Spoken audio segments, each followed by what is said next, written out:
see, very nice. It's a lovely little box. Pacer always does a good job on putting their stuff together. Lots of cool illustrations. Don't know the artist, but that's cool. There's a fair bit of stuff inside. Oh, what do we got? 96-page Hero's Handbook, 96-page Game Master's Guide, 7 polyhedral dice, 80 full-colour pawns, 24 plastic pawn bases, 6 pre-generated character sheets, 6 blank character sheets, 6 player aid cards for quick rules references, and a durable, reusable, double-sided flip mat play service that works with any kind of marker. Any kind of marker. Not just a marker, but any kind of marker. Normally retails for $39.99 in the US, and I got this for about $55 Australian. All right, no worries. Let's rock and roll. Mixing out, this is gonna be the hard bit. Get the plastic off. Okay, wasn't as hard as I thought.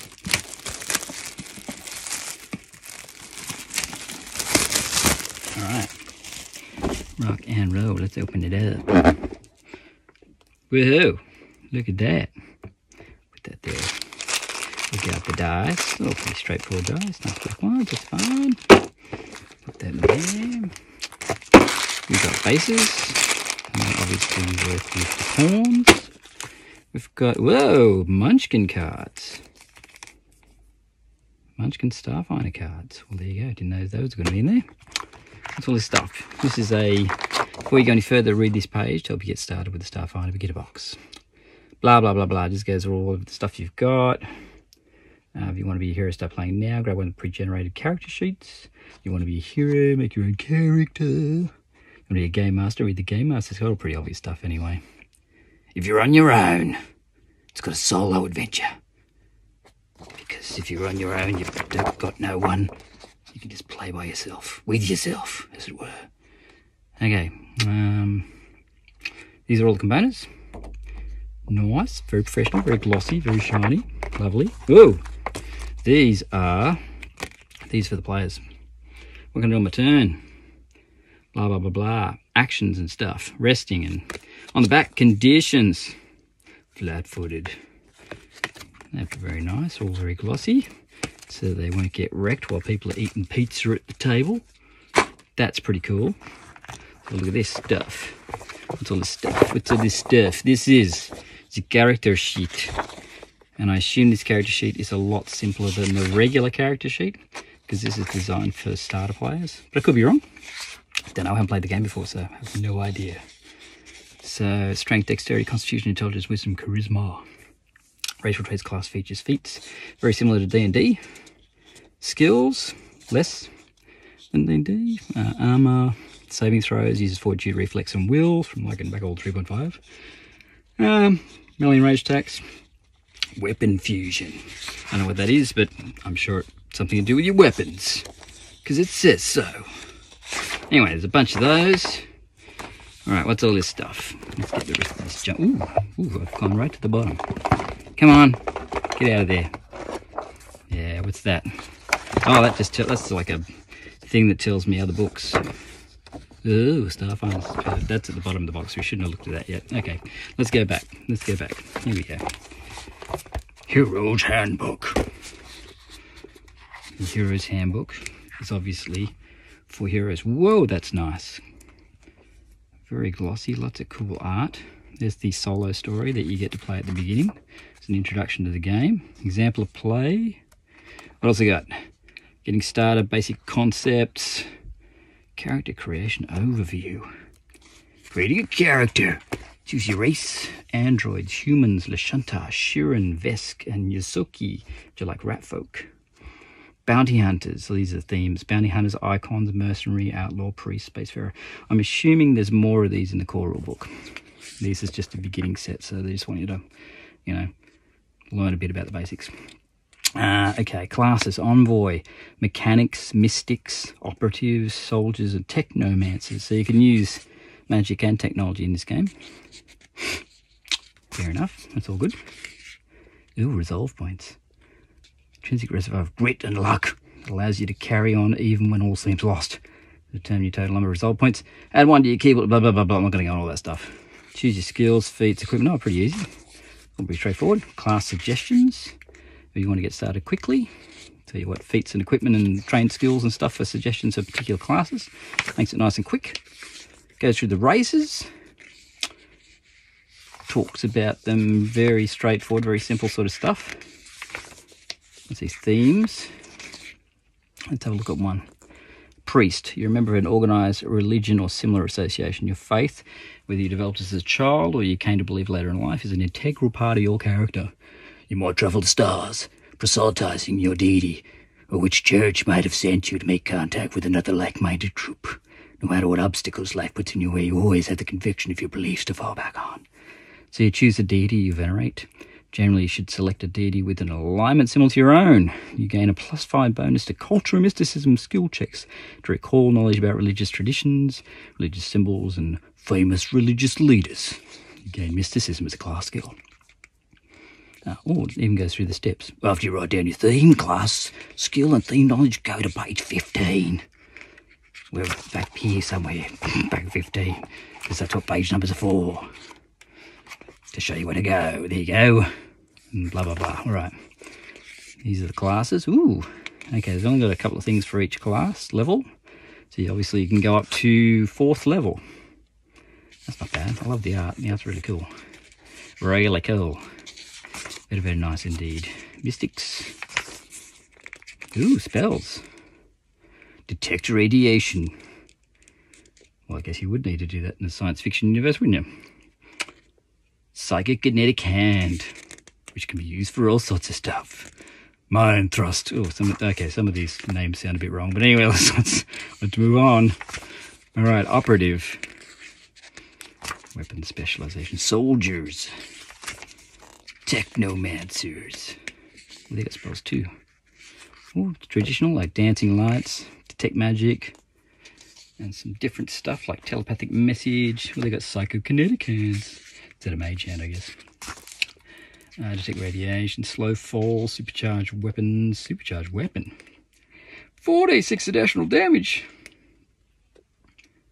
That's pretty good. Spell focuses, blah, blah, blah. Magic hacks. Skills. Alright, heaps of skills. All seem to be pretty straightforward. Bully, change attitude, demoralise, detect a lie, gather information, decipher writing. A lot of this stuff will be very familiar to Pathfinder players, even Pathfinder 2e players. Identify creatures, recall knowledge, hide, disable device, RNTs, computer. Yeah, I'm not going to go, because if I go into all this, it's going to take me forever. Okay, bodyguard, cleave, coordinated shot. These are the feats. Feats. We all love some feats. I love my feats. I have big feet. I love my feet. Feats, I mean. Equipment. Let's find out about the equipment where they got. Ooh, nice little pictures for everything. Ceremonial plate, Defiance squad armor, officer's plate, overplate. It's a full suit of overlapping plates that leaves no area of the body unprotected. Preferred armor for any warrior that expects to be exposed to heavy enemy fire. With price restricted to elite military forces, successful explorers, and well-paid independent mercenaries. All right, melee weapons. Nice. Crypto pike. Pulse gauntlet. These are cool. Plasma sword. Very nice. Small arms. Scorch gun. Auto cannon. Red star rifle. Stellar cannon. Zero cannon. Woof. These are nice. Very nice weapons. Grenades. Weapon fusions. Spell thrower. Whew. So you can spend 1 minute to load a spell gem into a weapon with a spell thrower fusion. If a spell thrower weapon has a spell gem in it, you can give up your move and take the caster spell action to use the spell gem, even if you aren't a mystic or technomancer. Ooh, okay, so non-magicians can use spells. Cool, using that gun. Or that fusion, I should say, which I suppose is added to a gun. Adventuring gear, all very techy. Spell gems, ooh, look at that. Spell gems. Playing the game. Exploration. D20 plus total skill bonus for skill checks. So that's pretty straightforward. Ability check, D20 plus ability modifier. It's all pretty straightforward to D&D and Pathfinder players. Jeez, the art is amazing. It's cool. So good. Yeah, movement's very similar to how it is in D&D and Pathfinder. Shouldn't be too hard for D20 players to pick this stuff up. It looks pretty easy. Armor class, 10 plus your armor bonus plus dex. Yeah, the usual sort of stuff. What else we got here? Use an item, use a skill. I like how these books are bound. They're bound and glued, so they're durable. I mean, not bound, you know, like sewn. Sewn and glued, that's what I'm saying. Sewn and glued.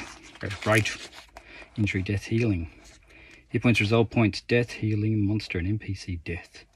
Healing. How do you die? When you take damage that equals or exceeds your current hit points go to 0. You gain the unconscious condition. If your hit points are already 0, must instead send a resolve point or you die.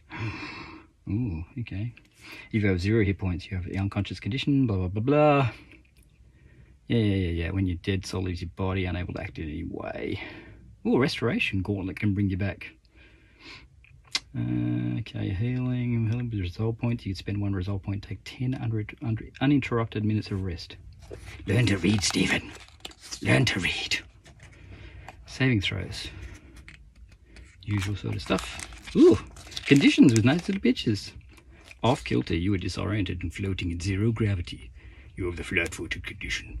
Take a -2 penalty to attack rolls. Extended example of play. Leveling up.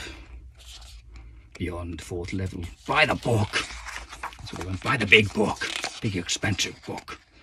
Bit about the galaxy. Some inspirations to read in the glossary. That. Oh, and a combat reference guide on the back. That's very nice. That is awesome. Awesome. Oh, look at these. You want to be an envoy, you get a sheet like this and it tells you, oh, look, it's already made up. And you get everything. That's cool for a quick game. That's freaking awesome. And they've got them for every class. Look at that. Oh, already filled out. So you can just basically give these to your players. Bob's your uncle. Off you go. Fantastic operatives. I assume they're a bit like rogues. Maybe. I don't know, I haven't read it, but at some point I will. Mechanic. Soldier, like fighters. Technomancers. Blending magic and technology. Alright. Game Master's Guide. Ooh, this has got the adventure in it. Steel Talon's Lair. Geez, the art is amazing. That's awesome. Begin reading out loud to start the adventure. What if I don't want to read it out loud? I just read it softly. This, every room sort of itemized here. I assume that map goes through the back, does it? No, that's Absalom Station. Ooh, look at that. Okay. Monsters and aliens. So it's a bit like D&D on a space station or on a planet. Sort of. Steel Talon. Yeah, the monster abilities look very similar to what you get in D&D and in Pathfinder, as you would expect. Game mastering, how to run the game, blah blah blah, running a session, rewards, treasure, experience points, lurking in the deathless level. Create your own adventure set in the ghost levels, the abandoned monster-infested corridors located deep in the spike that extends beneath Absalom Station. Because whenever you build a space station, you need to build a big spike on the bottom that's completely uninhabited and so monsters can move in. Yep, exactly. Additional quests. The old radio tower. Pest control. Adventure hooks and storylines. There you go. There's an extra 12 in there. Plus these ones here. That's pretty cool. Designing encounters, how to put them all together. The art is amazing, as I've said many times before. Adventures and campaigns. Building a campaign. Blah, blah, blah, blah, blah, blah, blah, blah. Environment, astronomical objects. Ooh, irregular worlds. Some planets don't match the typical description of a mostly spherical mass of gases or silicate rocks and metals. These irregular worlds have a variety of shapes, many of which are still considered theoretical. Some worlds might be artificially designed in the shape of a torus. Other worlds, like a planet in the form of a cube or a world that is entirely flat, exist as the result of cosmic abnormalities or a deity's intervention. Atmospheres, aerial terrain. This looks really cool. There's a lot more variety of sort of environments and stuff than there would be in D&D, obviously, and a lot of Pathfinder. Blah, blah, blah, that's pretty good. Structures, materials, traps, computers, Absalom Station. So a bit of background on the actual station itself. The galaxy. Ooh, the Pact World system. And what else we got here? Beyond the Pack Worlds. Near Space, the Vast, Space Travel and the Drift. Communications and Infospheres. There's a lot of stuff. A lot of info in here, considering this is just a basic beginner's box. Alien Adversaries. Here we go. Yeah, it gives you a good outline of how to read the stat blocks. Once again, there's nothing particularly difficult about these stat blocks when you think about them in comparison to D&D and Pathfinder. Yeah, cool. Looks pretty simple. Actually, look a bit simpler than Pathfinder 2e with stat blocks. Shouldn't have said that. I'll upset the Pathfinder 2e people. Of which I am one, by the way. I play D&D and Pathfinder 2e. Love both games. So don't even go there. Marikoi, Migo, robot dragons, because you got to have robots, the dragons, in the science fantasy game. Security guard. Every single security guard looks exactly like that because they're all cloned. No, they're not. They're made up. Space pirates. Creature. Oh, how to make your own monsters in the beginner's book. Ooh, that's pretty straightforward. It's pretty easy. Pretty alien planets. Yeah, roll percentage, random encounters. Where to go from here? All the different books you can buy in Starfinder. Rules references. Yeah, that's another combat reference guide on the back. Pretty awesome. Look at this. This, my friends, is worth the price of admission alone. Well, maybe not, but anyway. This is what another thing that Paizo is famous for is flip mats that you can use in play. That is from the adventure, in a box adventure, and on the back, a plain one so you can draw your own stuff with a pen, with an erasable pen, a dry erasable pen. That is fantastic. That's amazing. That's cool. Oh, look at these. Love these. These are pawns, double-sided pawns, and they all work with all the characters in the adventure, obviously. And yeah, that's really, really good. And that is the whole boxerino. That's the whole box and dice, as it were. So I'm going to chuck that back in there.